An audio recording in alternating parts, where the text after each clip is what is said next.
Shalom, shalom, bien-aimés dans le Seigneur. Aujourd'hui, j'aimerais vous parler du devoir et du droit. Alors, nous allons aller vite dans le livre de Luc, chapitre 18. Le verset dit, Jésus leur dit une parabole pour montrer qu'ils devraient toujours prier, sans se décourager. Il dit, il y avait dans une ville un juge qui ne craignait pas Dieu et qui n'avait d'égard pour personne. Il y avait aussi dans cette ville une veuve qui venait lui dire, rends-moi justice contre ma partie adverse. Pendant longtemps, il refusait, mais ensuite il s'est dit, même si je ne crains pas Dieu,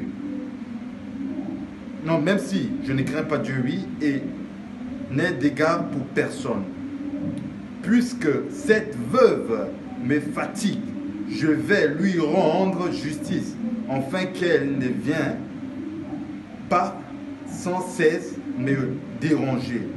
Le Seigneur ajouta, écoutez ce qui dit le juge.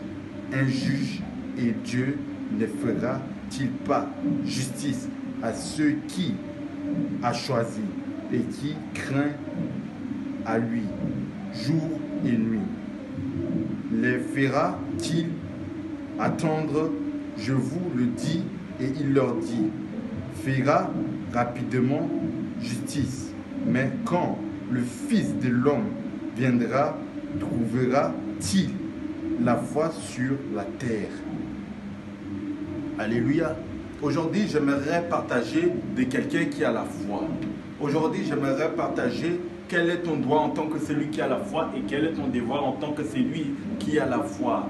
Dans une ville, peut-être qu'il y a un juge. Dans une ville, peut-être qu'il y a une autorité. Dans cette ville-là, cette autorité-là, quelle que soit son réputation, quelle que soit la manière à laquelle on le surnomme, quel que soit ce qu'il est, laisse-moi te dire quelque chose.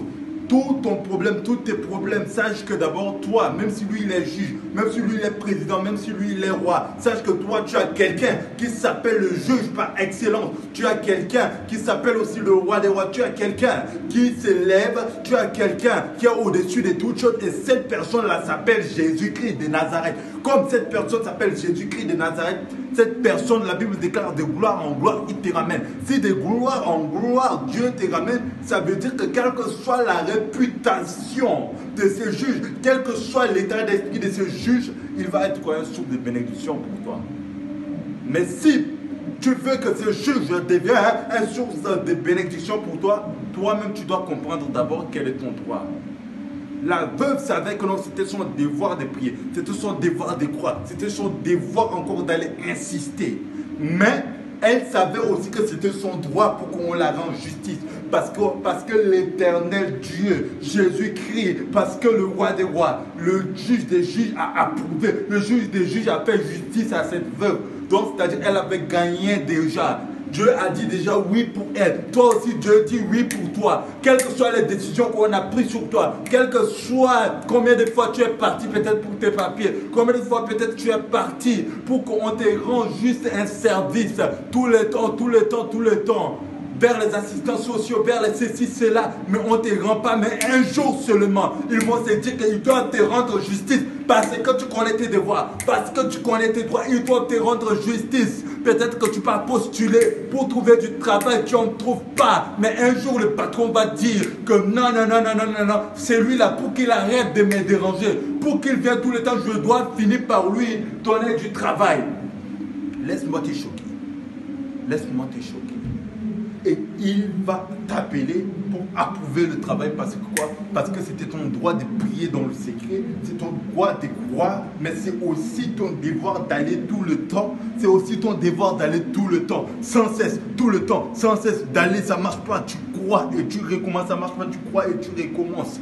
La foi n'est pas de ceux qui abandonnent. La foi est de ceux qui maintient ceux qui tiennent. Quand il tombe, même s'il tombe, ce n'est pas la manière laquelle il tombe qui est importante, mais c'est la manière laquelle eux se relèvent. C'est la manière laquelle eux regardent. Laisse-moi te dire quelque chose. Dans la vie de l'aigle, à un moment donné de sa vie, dans le processus de la vie de l'aigle, à un moment donné de sa vie, il descend. C'est-à-dire qu'il descend dans les hauteurs. Il perd ses plumes, et puis il perd quoi? Il perd son envol, il perd sa vue. Pendant peut-être 2-3 mois. Là, il devient aussi une proie pour les prédateurs. Là, il peut aussi mourir. Mais le jour où les nouveaux plumes se relèvent, le jour où les nouveaux plumes montent, quand la première chose que l'aigle fait, il ou elle, si c'est la femelle ou si c'est le mâle, il se lève et puis il part vers le soleil. Quand il part vers le soleil, il fait en sorte que le rayon du soleil frappe ses yeux, en fait que l'énergie du rayon du soleil rentre en lui, et pour qu'il retrouve sa vie et pour qu'il retrouve sa force. Et toi, va vers ton rayon du soleil, va vers ton soleil qui s'appelle Jésus-Christ, et il sera ta force en toutes choses. Que Dieu vous bénisse. À nous revoir très prochainement.